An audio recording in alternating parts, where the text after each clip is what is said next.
Should you spend 2 hours on Marvel's newest saga, The Eternals? This movie has gotten a ton of bad reviews, which seems super odd, but in an Instagram poll that I did recently, I saw about a 50-50 split here, which is strange because people either loved it or they hated it. But I'm gonna talk about what I liked and disliked and whether or not this movie is worth your time.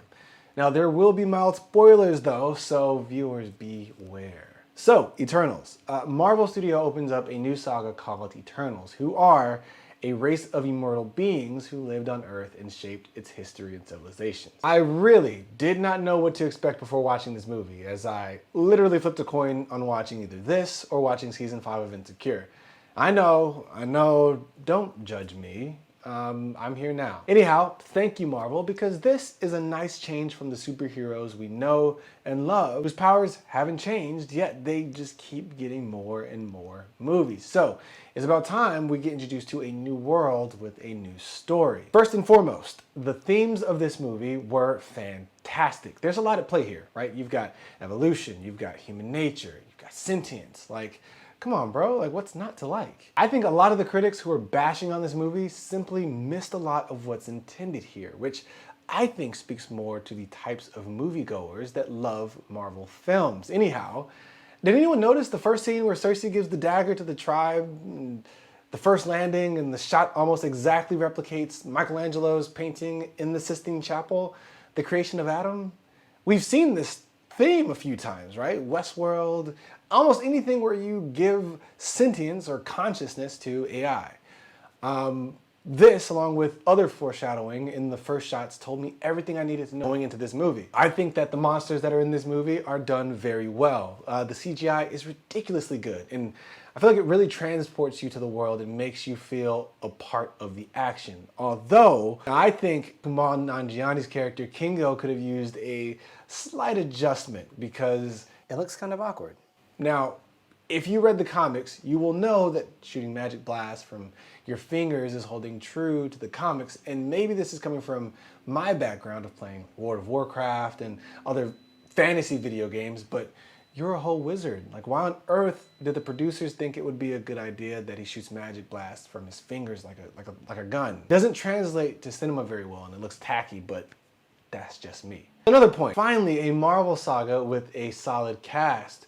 Angelina Jolie, Richard Madden, Kit Harington, Gemma Chan. I would argue that Marvel has needed good actors for a while, and not just pretty faces if they really wanted to make good movies. Maybe I just like seeing the Stark brothers on TV together. Now that I think about it, they are technically very attractive, but I wouldn't say that either of them are my man crush, but if I had to choose one of the two, it would definitely be. Now, some of the things that I didn't like about this movie, I wish we got more of the deviant story, to be honest. You can't have these super cool monsters who are gaining sentience and not spend time showing what their development actually looks like in the movie. Now, they had a few shots where they showed where they were sucking their powers up and becoming strong, but I feel like we needed more of that. Now, obviously, I get it. Maybe they'll be revisiting this in the movies to come, but sometimes I think Marvel purposefully adds fluff to make for cliffhangers to get you to watch the next one. And I'm gonna revisit this in a little bit. Another thing I did not like is that some of the characters' development felt a little bland. And there's nothing more frustrating than a character without his or her own agenda. By the end of the movie, you don't feel like you actually care about any of the heroes, well, because we don't know anything about them. And I think what they could have done, instead of trying to focus on so much in each of these characters' lives, is narrow it down to a few who can be the main characters.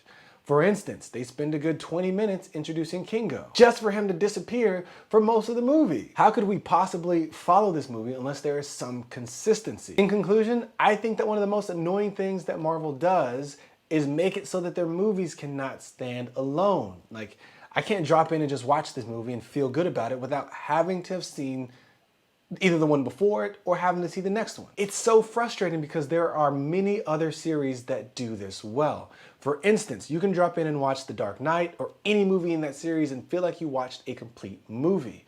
Or you can watch Zack Snyder's Justice League. And yeah, you want to see the next one, but everything in this movie is for this movie. And then if there's cliffhangers, add it to that last piece that you do during the credits or whatever, like who cares? I understand cliffhangers, but all the hinting at things to come and leaving the viewer wanting more, I feel like it's just lazy writing. All in all, I feel like this is a good movie and I thoroughly enjoyed it. There were a few things that I didn't like, but I think it's worth watching in 2022 on Disney Plus or whatever app you guys are using in 2022. Let me know down below if you like this movie. If you're anything like my followers on Instagram, it's either you love it or you hate it. Except for one friend who was right in the middle, which I appreciate you for that. Either way, let me know down below what you guys thought and subscribe if you'd like to see more videos like these. I'll see y'all in the next one. Thanks for watching.